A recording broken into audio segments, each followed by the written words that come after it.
పేరండి? పామర్తి కొండలో. ఏం చేస్తూ ఉంటారండి? నేను మాజీ జెడ్పీడీసీ ఏమిటి మార్కెట్ కమిటీ వైస్ చైర్మన్ చేశాను. మరేంటండి ఈరోజు దేశ ప్రధాని సాక్షాత్తు అందరినీ పొదుపు చేయండి, పొదుపు చేసి దేశాన్ని కాపాడండి అని చెప్పి ఆయన పిలిపించాడు. దానిలో భాగంగా ఆయన కూడా పొదుపు మంత్రం ఉపయోగించి ఆయన క్యాన్వాన్ని కూడా తగ్గించుకొని 2 వెహికల్తో వెళ్ళిన పరిస్థితి. ఇవాళ రాష్ట్ర గవర్నమెంట్ లో కూడా చంద్రబాబు నాయుడు కానీ మిగతా మంత్రులు కానీ అందరూ తక్కువలో వెళ్తాం జరుగుతుంది. ఎలా జరుగుతుంటారు? నిజంగానే ప్రధానమంత్రి గారు దేశ ప్రయోజనాల కోసమే ఇలాంటి పిలిపించారంటారా? కంపల్సరీగా అండి.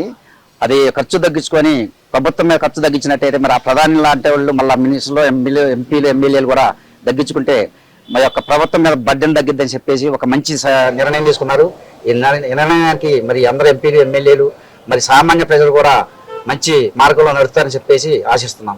అంటే దేనికోసం అంత తగ్గించుకోవాల్సిన అవసరం ఏంటంటారు? మరి అసలు దేనికోసం వచ్చిందంటే అది అంగు ఆర్భాటాలతో పోతే ఏం సుఖం? అది ఖర్చు వేస్ట్ కదా. అంగు ఆర్భాటం లేకపోతే ప్రధానమంత్రి అనరా, లేకుంటే ఎంపీ గారు అనరా, మినిస్టర్ గారు అనరా.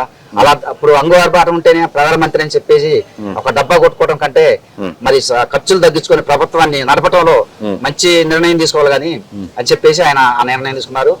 దానివల్ల ఉపయోగం అంటారు? అసలు ఎందుకు చేయాలంటారు? అసలు ఆ పని ఆయన ఎందుకు చెప్పాడంటారు?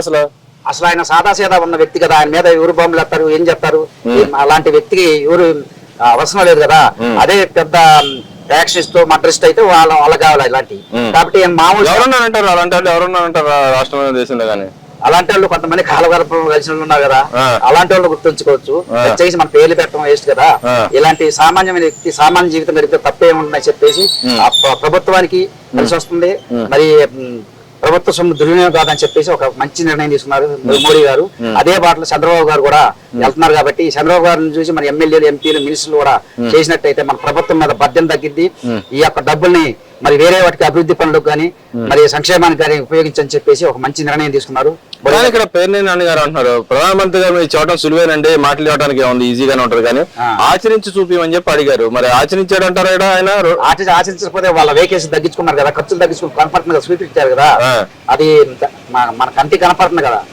వాళ్ళ అప్పుడు వీళ్ళేదో వల్లిబల్లి కథలు చెప్పినా గానీ ఈ పేర్నేని ఏం చేసింది మొత్తం దేశానికి వాళ్ళకొట్టి మనం చూసుకున్నాం కదా. వాళ్ళ కొడుకు కూడా మన జైల్లో పడరు కదా. అలాంటి వాళ్ళ జీవితం మనం నమ్ముతుంది. సామాన్య ప్రజలకు అర్థమైపోతుంది.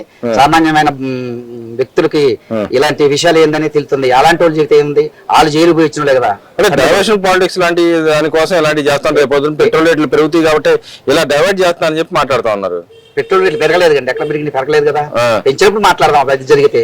ఆయన చెప్పింది నిజమైతే అప్పుడు మాట్లాడదానండి. ఇప్పుడు ముందు చూపుకి పెరగని దానికి కూడా పెరుగుతాయి అని చెప్పేసి అంటా ఉంటే అసలు ఎందుకు పెరుగుతాయి అంటారు? దేని వల్ల పెరుగుతుంది అంటారు? ఎందుకు పెరుగుతాయి? పెరగలేదు కదా. పెరిగినప్పుడు మాట్లాడుకోవాలి. ఎందుకు పెరుగుతుంది అంటే ఇప్పుడు అక్కడ యుద్ధాలు జరుగుతున్నాయి. ఆ యుద్ధాల వల్ల జరిగితే జరుగుతాయి మార్పులు. ఆయన జరగలేదు కదా. అసలు లెక్క ప్రకారం జరగాలి. జరగకుండా కూడా వీళ్ళు నిందలేస్తానంటే మరి అలాంటి వాళ్ళ మాటలు నమ్మకూడదు. సామాన్యమైన జనాన్ని అడిగి చెబుతారు ఈ విషయాలు. మరి ఇక్కడ చూసుకుంటే ప్రధానమంత్రి గారు చంద్రబాబు నాయుడు ఇంటికి కానీ అటు పవన్ కళ్యాణ్ ఇంటికి వెళ్ళి తెలంగాణ వెళ్ళినప్పుడు కలిసిన పరిస్థితి ఉంది.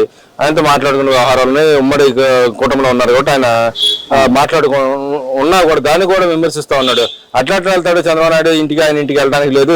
ఇక్కడ వదిలేసి మన దరిద్రం ఇక్కడ ముఖ్యమంత్రి పవన్ కళ్యాణ్ పవన్ కళ్యాణ్ కానీ డిప్యూటీ సీఎం గా కానీ చంద్రబాబు నాయుడు గారు ఉన్న సీఎం పదవి అనుభవిస్తా పక్క రాష్ట్రంలో వెళ్ళి ఉండటమైంది, అక్కడికి వెళ్ళి కలవటం అయిందని చెప్పి మాట్లాడుతున్నాడు. సీఎం చంద్రబాబు నాయుడు ఇంటికి కానీ అటు పక్కన పవన్ కళ్యాణ్ ఇంటికి ప్రధానమంత్రి గారు వెళ్తే దాన్ని కూడా ఇక్కడ మన రాష్ట్ర దరిద్రం ఇక్కడ ముఖ్యమంత్రులు డిప్యూటీ సీఎం అయి ఉండి పక్క రాష్ట్రంలో ఉంటారు అని చెప్పి మాట్లాడుతున్నాం. నిజంగానే ఆరోగ్యం బాగాలేనప్పుడు ఆపరేషన్ చేసినప్పుడు మనం ఇక్కడ ఏదైనా పెద్ద జబ్బు వచ్చిందండి, ఈ జబ్బు కోసం వేరే రాష్ట్రం వెళ్ళిపోతాం. ఇప్పుడు అమెరికా కానీ అట్లా వెళ్ళిపోతాం. అక్కడ ట్రీట్మెంట్ ఉంది కాబట్టి అక్కడ తీసుకుంటారు. ముక్కు ఆపరేషన్ చేశారు కదా, హైదరాబాద్ లో ఉంది. అది హైదరాబాద్ చేసుకుంటే అక్కడ ఉంది కాబట్టి అడిగిపోయాడు ప్రధానమంత్రి. దీంట్లో కూడా రాజకీయం చేస్తే ఎలాగో? ఇది రాజకీయం చేసేంత సమస్య కాదు కదా. అమెరికాలో ఉంటారు. రాష్ట్రాన్ని బట్టి దరిద్రం అంటాడండి. నిజంగానే అది దరిద్రం కాదండి. ఒక ఆరోగ్య పరిస్థితి ఆరోగ్యం ఏదైనా క్షీణించినప్పుడు మనం హాస్పిటల్ ఎక్కడుంటే హాస్పిటల్కి వస్తాం. వేరే స్టేట్లు అయినా సరే, వేరే రాష్ట్రాలైనా సరే, మిత్ర దేశాలైనా సరే. అది తప్పు పట్టిస్తుంది. అది తప్పు పట్టే అంత అవకాశం కాదు కదా. అది తప్పు పట్టే విషయం కాదు కండి. దీంట్లో రాజకీయ దురుద్దేశంతో మాట్లాడటం కానీ ఇది తప్పేలా ఇది. ఆయన ఆపరేషన్ చేసుకుంటే అదే అక్కడ ఉన్నా కూడా అప్పుడు మాట్లాడొచ్చు. ఆపరేషన్ చేసుకుని ఆడున్నప్పుడు ప్రధానమంత్రి గారు పరామర్శించకపోయిండు, అది తప్పట్టయిద్ది. దాన్ని అట్లా పోల్చడం తప్పండి. అది అమెరికాలో ఉంటాడు, అమెరికా పోతారు, అది కూడా తప్పేనంటారా? మన దగ్గరే చేయించుకోవాలని వేయించుకుంటే మన దగ్గర చేసుకుంటే ఇక్కడ పాసిబిలిటీస్ ఉండవు, మనిషి పోతారు. కాబట్టి అమెరికా పోవాలి, మనం పోవాల్సిందే. మరి ఇక్కడ ఆ నాయకుడు ఎక్కడ పోయాడు అంటారు 2 రోజులు? మరి ఆ నాయకుడు వాళ్ళ నాయకుడు బెంగళూరు ఎక్కడో ప్యాలెస్ లో ఉంటాడు, ఆడికి పోతారు. వాళ్ళ నాయకుడు మన రాష్ట్రంలో లేదు కదా, మరి ఆయన బెంగళూరులో ఉండాల్సినంత అవసరం ఉంది. వాళ్ళ నాయకుడు కూడా మనం ఇప్పుడు ఇక్కడ ఏదో జరిగిందని చెప్పేసి ఆయనకి ముక్కు ఆపరేషన్ చేసుకుని ప్రధానమంత్రికి అట్లా చెప్తే వాళ్ళ నాయకుడు ఎప్పుడు బెంగళూరు పోతారు టూరు.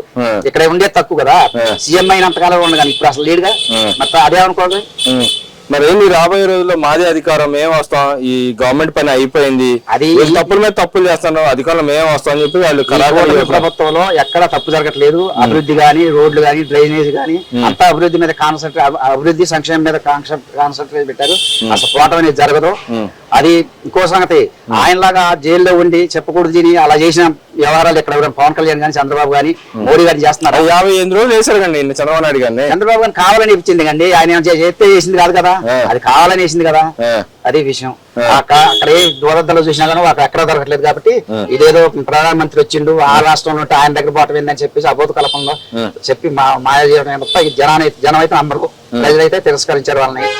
మరి ఏంటి మరి 2 సంవత్సరాల క్రితం నిన్నటితో ఓటింగ్ అయిన పరిస్థితి, ఈ గవర్నమెంట్ మేము సూపర్ పాలన అందిస్తా అని చెప్పి 2 సంవత్సరాలు అయింది. మరి ఎందుకు మార్పు వచ్చిందంటే ఇప్పటికీ వాళ్ళ నాయకులు కూడా మాట్లాడుతూ ఉన్నారు, కావాలనే దొంగ ఓట్ల ద్వారా గెలిచారని చెప్పి మాట్లాడుతా ఉన్నారు. ఇప్పటికే మాట్లాడుతాం. మనం గెలిస్తే ఇప్పుడు గెలిస్తే అంత ముందు ఆయన గెలిచింది కదండి 23 సీట్లలో మనం ఓడిపోయినప్పుడు. మరి అప్పుడు కూడా వాళ్ళు దొంగ ఓట్లు చేశారు. అది ఇప్పుడు విజయం ఇప్పుడు తమిళనాడు దగ్గర అక్కడ కానీ జరిగినాయి, అవన్నీ దొంగ ఓట్లు జరిగినట్టు అని ఆ నాయకుడు చూసేసారండి అండి. అక్కడ ఏ నాయకుడు చూసి జగన్మోహన్ రెడ్డి గారిని చూసేసారంటే ఇంకా ప్రచారం చేసుకుంటా ఉన్నారు కండి. చెప్పింది స్టాలిన్ కి రోజా బియ్యం స్టాలిన్ కి ప్రచారం చేసింది, ఆపోజిట్ వాడు గెలిచిండు. మళ్ళీ వాడు ఫోటోలు పెట్టుకుని ఇక్కడ దౌర్భాగ్య స్థితిలో ఉన్నారు వాళ్ళు. ఎందుకంటే అలా పట్టింది వాళ్ళకి కర్మ. ఎందుకంటే గెలిచిన వాళ్ళు ఫోటోలు పెట్టుకుని ఏడు చేస్తున్నారు, ఓడిపోయినోడు కింద ప్రచారం చేయడానికి రోజా. మరి జగన్ గారు ముఖారవిందం చాలా గొప్పదంట కదా, ఆయనే చెబుతాడు ముఖారవిందం గొప్పది, చంద్రబాబు నాయుడు ముఖారవిందం చూసి ఎవడు రావట్లేదు మాట్లాడుతున్నాడు కదా. ఇప్పుడు అదంతా తప్పండి, తప్పుదారి పట్టేయడం జనాన్ని పట్టించినా కానీ నమ్మే పరిస్థితి లేదు. వాళ్ళు ప్రచారం చేసింది స్టాలిన్ చేశారు, యువత ఈ ఫోటోలు పెట్టుకుని ఏం ఫోటోలు పెట్టుకుని ఫ్లెక్సీల్లో ఊళ్ళల్లో ఇప్పుడు పెట్టుకుంటున్నారు. అదంతా రాజకీయ పూరితమైన కక్షపూరితమైన రాజకీయ వాతావరణంతో వాళ్ళు అలా చేస్తున్నారు. తప్పని మరి ఇక్కడ చూసుకుంటే రాబోయే రోజులు నేనే వస్తాను నేను కరాకని చెబుతున్నాడు, మరి తప్పులు చేయట్లేదు మీరు చెబుతున్నారు. నిజంగానే తప్పులు చేస్తున్నా. ఇంకో ఆయన మాట్లాడుతా ఉన్నాను నిన్న, ఏది ఈ గవర్నమెంట్ వచ్చిన తర్వాత అప్పులు ఎక్కువైపోయినాయి, అప్పులకు సంబంధించిన వైట్ పేపర్ రిలీజ్ చేయమని చెప్పి అసెంబ్లీలో పెట్టమని అడుగుతా ఉన్నాడు. మరి ఆ పెట్టే దమ్ము గవర్నమెంట్ అసెంబ్లీ పెట్టమని అడుగుతున్నారు. అసలు వీళ్ళు వచ్చి అసెంబ్లీ లొల్లి చేయొచ్చు కదా, అసెంబ్లీ రాకుండా జీతాలు తీసుకొని టీఏడీఏలు తీసుకొని ఎలయన్సీలు తీసుకొని పారిపోయి ఎవరింటి నుండి ఎమ్మెల్యేలు అసెంబ్లీ రాని వాళ్ళకేం తెలిసిందండి వ్యవహారాలని. అసెంబ్లీకి వచ్చి మాట్లాడితే తెలిసింది అయ్యాన్ని, తెలవకుండా కొత్తగా పేపర్ స్టేట్మెంట్ ఇచ్చి ఏదో సరిపోతుంది అంటే అసెంబ్లీకి వచ్చి కూర్చొని గర్జించి వాళ్ళని ఈ అధికార కూటమి ప్రభుత్వాన్ని ఒత్తిడి చేయాలి. ఒత్తిడి చేసి మనకు కావాల్సిన పనులు ప్రజలకు కావాల్సినటువంటి పెట్టే దమ్ముదారి వస్తే బెటర్ అండి. కూర్చోవాలి కదా, వాళ్ళు వచ్చి వీళ్ళు పారిపోతారు, వీళ్ళు వస్తే వాళ్ళు పారిపోతున్నారు కదా, వాళ్ళ సంఖ్య బలం లేకుండా పోయింది. మరి ఆ నాయకుడు మరి ప్రతిపక్ష హోదా లేని పరిస్థితిలో ఉన్నప్పుడు మాకు ప్రతిపక్ష హోదా వస్తే ఇస్తామంటే ఇప్పుడు నేను ఓడిపోయానండి, నేను గెలిస్తేనే వస్తానంటే జనం ఓడిపిస్తారు, ఇక్కడ కూర్చోవాలా? అంతేగాని అంటే పోరాడడానికి జనాలు కూర్చోవాల్సిన అవసరం ఉంది, అడగడానికి జనాలు కూర్చోకుండా పోరాడొచ్చుగా. పోరాడుతున్నాడు ఆయన, మరి అలసిపోయి విదేశీ పర్యటన కూడా ముగించుకొని వచ్చాడు. మరి పరిస్థితి అసెంబ్లీ కూర్చోవాలంటే రేపు అసెంబ్లీగా జరిగినప్పుడు అసెంబ్లీ రావండి, ప్రశ్నలు ఏమో జనాన్ని గురించి ఎక్కడ తప్పు జరుగుతుందో చూపించాలండి, చూపించి నిలదీయాలండి. నిలదీసే దమ్ము లేదు, సంఖ్యాబలం లేదు, వీళ్ళు వాళ్ళకి వచ్చే స్థాయి లేదు, ప్రతిపక్ష హోదా లేదు, వాళ్ళు పెట్టుకోవడం అవన్నీ అధికారం ఉంటుంది కానీ లోపలికి వచ్చే అధికారం రావాలి. మరి వచ్చి కూర్చోవాలి కండి, వచ్చి కూర్చొని ప్రశ్నించాలి కదా. ఇలా ప్రశ్నించడం కోసం నుంచోబెట్టి గెలిపించింది జనం. మరి ఆ ప్రశ్నించడం కూడా లేదు, లేకపోతే ఏదో ప్రెస్ మీట్ పెట్టి అక్కడ అది పోతుంది ఇది పోతుంది అదే జరుగుతుంది చెప్పడం తప్ప ఏమీ లేదు వాళ్ళది. అదేంటి ఈ రోజు చూస్తే రాష్ట్రం మొత్తంలో పెట్టుబడులు వస్తున్నాయని చెప్పి పెద్ద పెద్ద సభలు పెడుతున్నారు, పెట్టుబడులు వస్తున్నాయి, పరిశ్రమలు పెడుతున్నారు, అన్ని జరుగుతున్నాయి కండి. వైజాగ్ గానీ, తర్వాత అమరావతి గానీ, రాయలసీమ గానీ అన్ని పెట్టుబడులు పెడతామని చెప్పేసి వాళ్ళు పరిశ్రమలు పెడతామని మన పెట్టుబడులు పెట్టడం మనం రెడీగా ఉన్నాం. జరుగుతూనే ఉన్నాయి కదా ప్రాసెస్.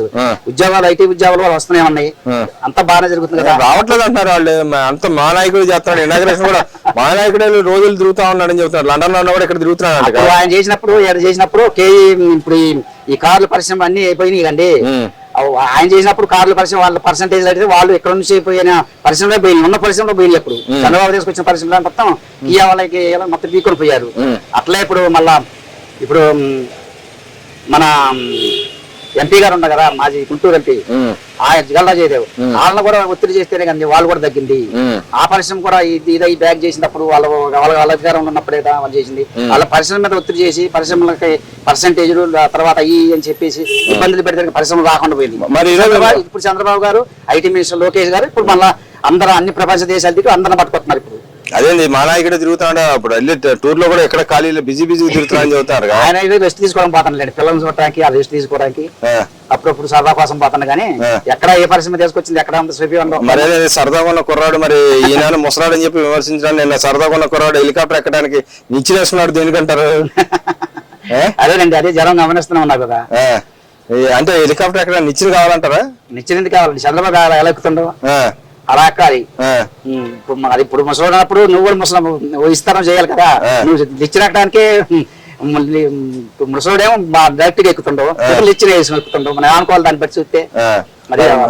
మరి అసలు హెలికాప్టర్ ఎక్కడానికి నిచ్చిన అవసరం అంటారు? అసలు అవసరం లేదు, ఆయన వయసుకి అవసరం లేదు. మరి నేను వయసుకి అవసరం చంద్రబాబు గారు. మరి ఇప్పుడు ఎవరు వయసుకి నడుతుంది అంటారు? చంద్రబాబు వయసు నడుస్తుంది, వయసు అయ్యిండు 76 సంవత్సరాలకైనా నిశ్చయం లేకుండా ఎక్కిండు.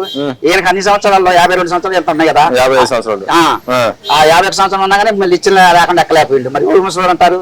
అదే మామిడి బంకీ దంపులు కూడా దూకుతున్నాడు కదా పక్క దేశాలు పోయి. అన్ని వద్దండి ఫేక్ వ్యవహారం, మాటల ద్వారా చెప్పేది కానీ మాటల ద్వారా చెప్పేది భయం లేదు పెరగలేదు మా నాయకుడు అని చెప్పి వాళ్ళు చేస్తా ఉన్నారు కండి. జనాలు తిరగవానండి, అసెంబ్లీ రావానండి, మరి వచ్చి మీటింగ్లు పెట్టవానండి, రోడ్ల మీద తిరగవానండి, రాకుంటే మరి అసెంబ్లీలో నిలదీయవానండి. అసెంబ్లీ రారు, నిలదీయరు, జనాల సమస్యలు పట్టుకోరు, తర్వాత మళ్ళీ పబ్లిక్ లో రారు, పబ్లిక్ సమస్యలు పట్టుకోరు. ఏదైనా కదా రేపు రాబోయే రోజులు చూస్తారు కదా, జనాలు చూస్తారు కండి.